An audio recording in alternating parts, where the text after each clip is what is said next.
Assalamualaikum warahmatullahi wabarakatuh. Selamat siang pada teman sejawat sekalian, peserta simposium Inafas ke-11.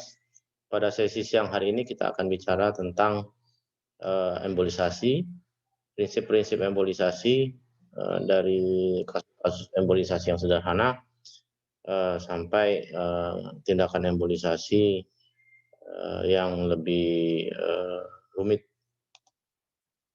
Kita mulai dengan embolisasi.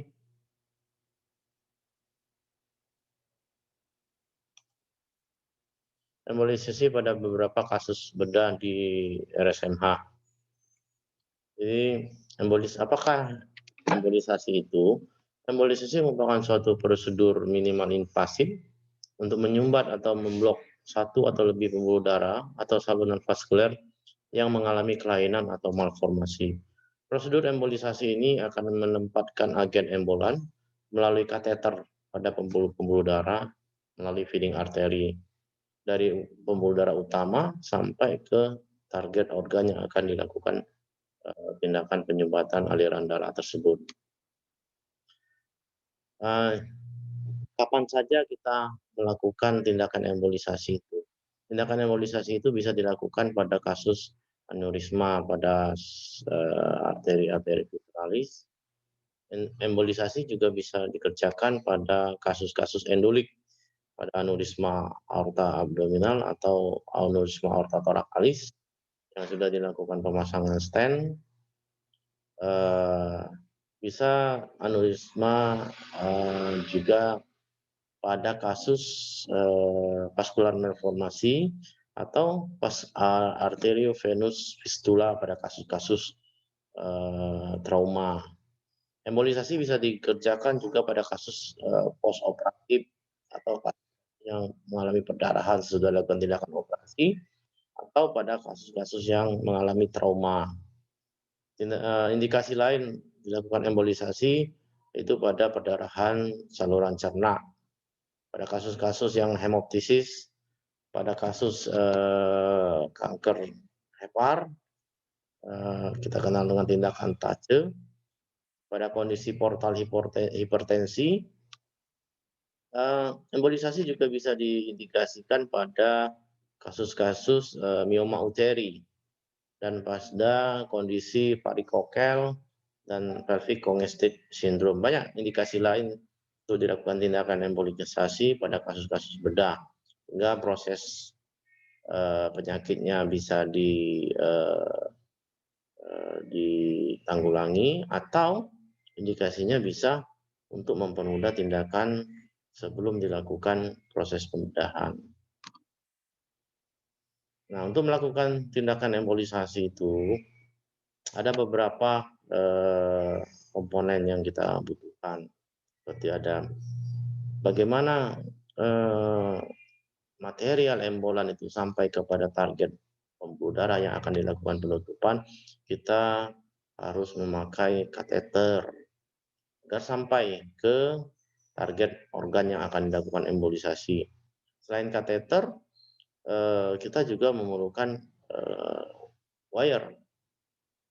Kateter dan wire itu ukurannya bervariasi tergantung jenis pembuluh darah yang akan ditutup. Yang biasa kita pakai itu ukuran 4 sampai 5 frank kalau kateter. Terus akan dilanjutkan dengan menggunakan mikrokateter bila pembuluh darahnya itu kecil. Bisa sampai mikrokateter ukuran 2,4 frank outer diameternya. Begitupun wire yang akan kita pakai. Untuk wire dengan kateter ukuran 4 sampai 5 frank kita pakai guide wire ukuran 0,35. Ini hidrofilik, biasanya hidrofilik dia mudah untuk masuk ke dalam kateter sehingga licin tidak menyebabkan lengket pada kateter. Kita juga akan memerlukan wire yang ukuran kecil, kadang-kadang 0,16 atau 0,18. Baik itu wire yang untuk mendorong coil atau wire yang bersifat hidrofilik yang bisa mengarahkan mikrokateternya.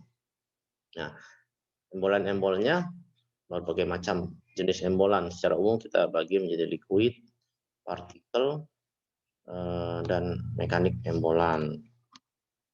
Nah, beberapa kondisi akan menentukan jenis embolan yang kita pakai. Misalnya perdarahan pada arteri itu sering kita menggunakan mekanik embolan seperti coil, atau bisa kita gunakan gel foam kalau pembuluh darah yang mengalami perdarahan itu ada pembuluh darah yang kecil-kecil dan flow-nya tidak terlalu cepat, tetapi menyebabkan perdarahan terus menerus. Misalnya pada perdarahan pada kasus post operasi nefrolitotomi, di mana pasien mengalami hematuria terus menerus. Kita bisa menggunakan gel foam atau PVA. PVA ini ada partikel alkohol yang dipadatkan, sehingga dia akan menyebabkan penutupan pada pembuluh darah. Pada lesi-lesi arteriovenus, kita bisa menggunakan material embolan, bisa berupa coil atau bisa menggunakan polivinil alkohol. Pada kasus malformasi vena, arteri, kita bisa menggunakan etanol atau glue. Pada aneurisma, misalnya pada aneurisma arteri iliaka, sebelum dilakukan tindakan FR, kita lakukan penutupan arteri iliaka untuk menghindari terjadinya endolik menggunakan coil. Atau setelah dilakukan tindakan FR terjadi endolik, coil supaya kantong aneurisma tidak terus-menerus terisi oleh darah. Banyak kasus lain yang bisa dipakai, berbagai macam jenis embolan yang digunakan. Ini embolan material embolannya berupa cairan itu bisa berupa gel foam. Gel foam ini foam yang sering kita gunakan untuk hemostasis. Kita larutkan dengan menggunakan NaCl yang membentuk suatu larutan gel, atau menggunakan glue NBCl, N-butil cyanoacrylat, atau dengan menggunakan etanol. Nah, ini biasanya digunakan untuk menutup pembuluh darah yang ukurannya kecil-kecil, menggunakan kateter dari ukuran 4 frank sampai 0,21. Guide wire yang dibutuhkan dari ukuran 0,35 sampai 0,016 atau 14. Karena kan yang menggunakan partikel itu bisa non-spherical, microsphere, dan drug electric bead. Non-spherical ini banyak, salah satunya yang sering kita gunakan adalah PVA. Kalau ini kita sering gunakan bead. Ukuran guide wire ini dan ukuran mikrokateternya sesuai dengan pembuluh darah yang akan kita tutup. Sementara kalau menggunakan mechanical embolan itu bisa berupa coil. Coil ada yang bersifat pushable coil yang bisa kita dorong, atau coil yang bisa detachable coil.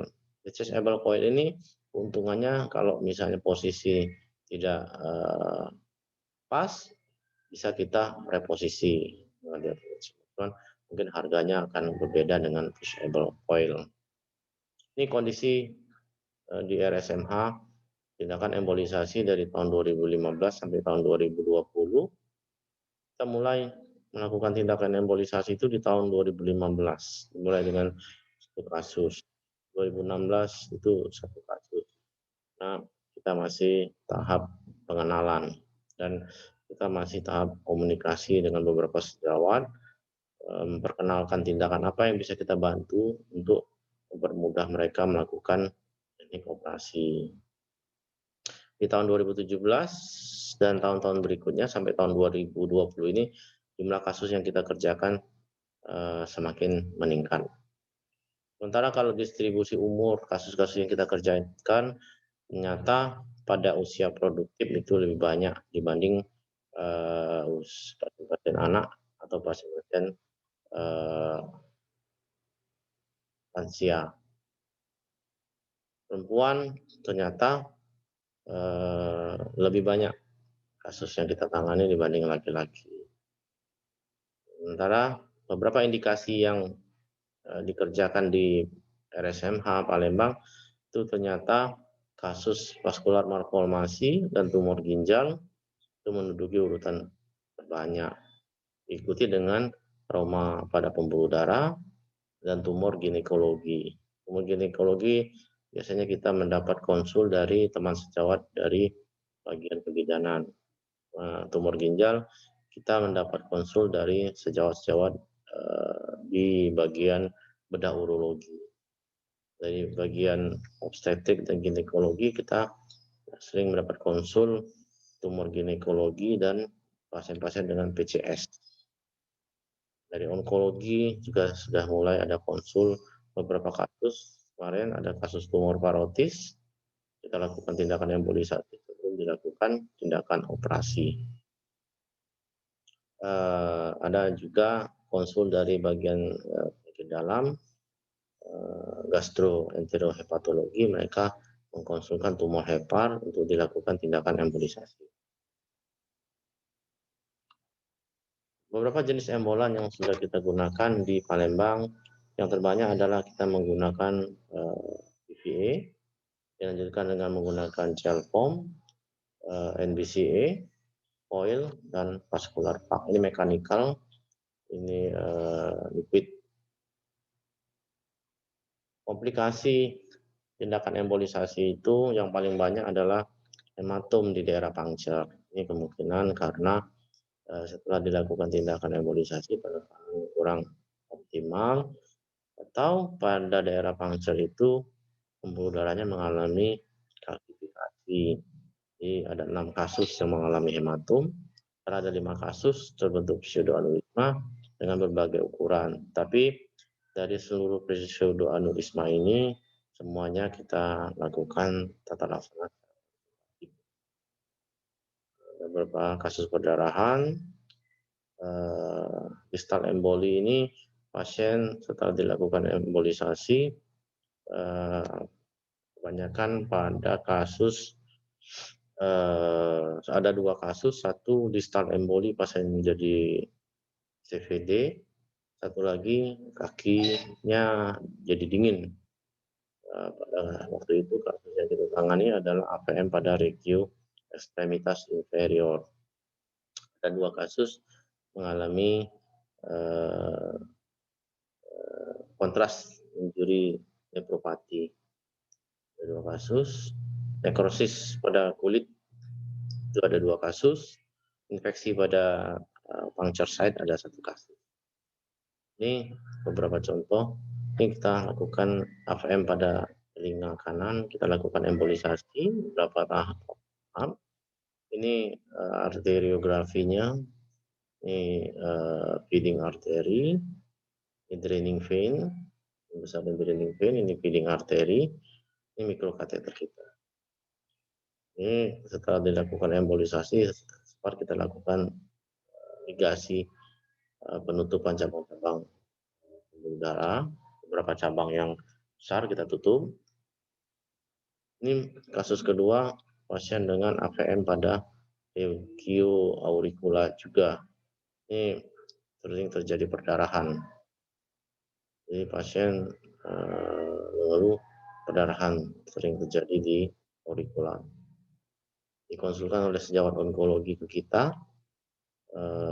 Waktu itu direncanakan untuk dilakukan amputasi auricula kiri, tapi kita lakukan embolisasi dulu bertahap. Dan perdarahan berhenti, bisa dikontrol, AVM-nya juga mengecil. Ini contoh AVM di labialis bibir, lakukan embolisasi. Ini AVM pada regio submandibula, lakukan embolisasi bertahap. Ini AVM pada ekstremitas, pada jari, kita lakukan embolisasi dengan menggunakan direct puncture. Ini menggunakan direct puncture, menggunakan liquid embolan. Ini juga dilakukan embolisasi pada AVM. Ini ada satu lagi kasus AVM pada ibu jari, kita lakukan arteriografi, sampai kateter mikronya masuk ke dalam, ternyata pembuluh darahnya dan nidusnya itu sampai ke distal, dan kateter kita tidak bisa masuk lagi ke arah nidus. Ya, kita putuskan untuk melakukan puncture secara langsung.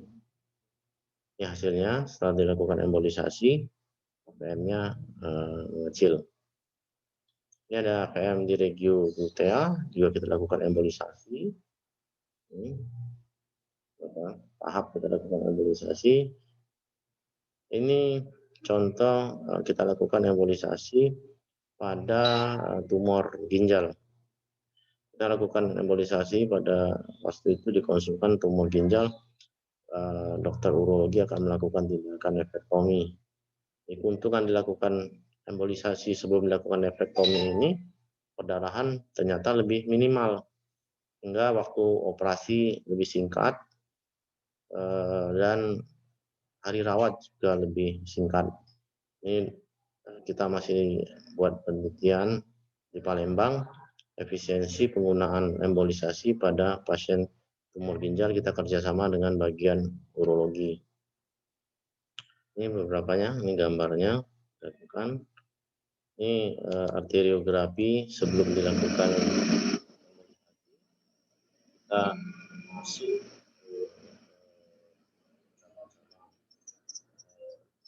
yang akan kita tutup. Ini sudah dilakukan embolisasi, sudah tidak tampak lagi tumornya. Nah, ini waktu melakukan tindakan operasi, nefrologi akan melakukan tindakan operasinya lebih cepat, nah, perdarahan minimal. Ini ada satu kasus lagi, pasien dengan pasca nefrolitotomi dengan insisi pada regio lumbal dengan keluhan hematuria. Pasien mengalami hematuria persisten, kita lakukan embolisasi selektif ini menggunakan gel foam. 2 hari setelah dilakukan tindakan embolisasi, perdarahan berhenti, pasien bisa rawat. Ada juga kasus yang dikonsulkan oleh sejawat bagian kebidanan pasca dilakukan seksio cesaria. Ini pasien dengan perdarahan masuk dengan HB4. Kita lakukan penutupan sumber perdarahan dengan teknik embolisasi. Ini lakukan penutupan. Ini kontras, ini arteriografi, kontras ekstravasasi masuk ke dalam uterus. Kita lakukan penutupan arteriografi pasca embolisasi. Setelah lakukan tindakan embolisasi, perdarahan stop, pasien bisa lanjut transfusi, perdarahan sudah berhenti, alhamdulillah pasien bisa jalan.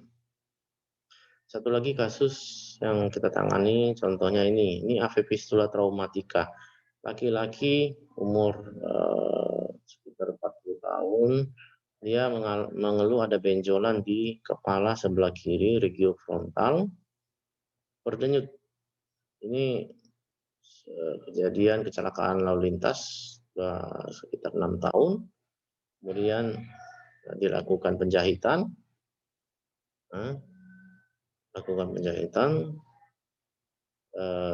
dan waktu itu juga sempat dilakukan operasi pada benjolan, tapi karena ada perdarahan, operasi di stop.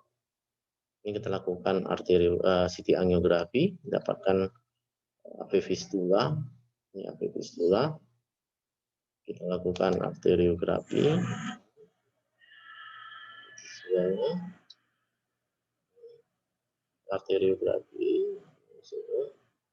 setelah masuk ke dalam sistem vena. Kita lakukan embolisasi dengan menggunakan histoakril, mulanya menutup sampai ke ini waktu itu embolannya terlalu cepat kita tarik, kateternya belum kosong dan terlalu jauh jaraknya. Ini kesulitan kalau kita menggunakan NBCA. Ini pos dilakukan embolisasi, penutupan karena menggunakan NBCA itu jauh sekali dari target vesselnya itu.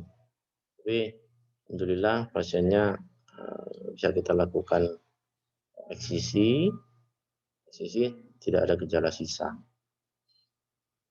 Tadi agak jauh. Ini satu lagi AV fistula traumatika pada regiobukal. Ini karena jatuh kecelakaan, tertimpa benda keras, jadi AV fistula di regiobukal. Kita lakukan embolisasi. Ini ada lagi satu tumor parotis, sudah lakukan eksisi. Sebenarnya ini sudah direncanakan eksisi luas, tetapi pasien menolak waktu itu. Kemudian datang lagi dengan kondisi sudah begini. Dokter onkologi mengusulkan ke kita untuk membantu menutup hidung arteri supaya bisa dilakukan tindakan operasi. Bisa dilakukan embolisasi waktu itu dan dokter onkologi melakukan eksisi luas pada tumor parotis dengan perdarahan yang minimal. Kesimpulan dari apa yang saya sampaikan bahwa embolisasi bisa dipilih sebagai pilihan terapi untuk beberapa kasus bedah, baik itu sebelum operasi, sesudah operasi, atau sebagai terapi utama pada kasus-kasus ATM biasanya. Materi embolan yang kita gunakan itu disesuaikan dengan diagnosa klinis dan tujuan tindakan embolisasi itu. Teknik dan device yang dipakai tergantung target pembuluh yang akan diembolisasi. Yang paling penting adalah kolaborasi dan kerjasama tim untuk mencapai hasil optimal demi kebaikan. Dan sekianlah presentasi saya. Saya akhiri presentasi hari ini. Semoga apa yang saya jelaskan bisa bermanfaat. Apabila nanti ada pertanyaan sambil jalan nanti kita bisa diskusi. Terima kasih. Saya kembalikan ke moderator. Assalamualaikum warahmatullahi wabarakatuh.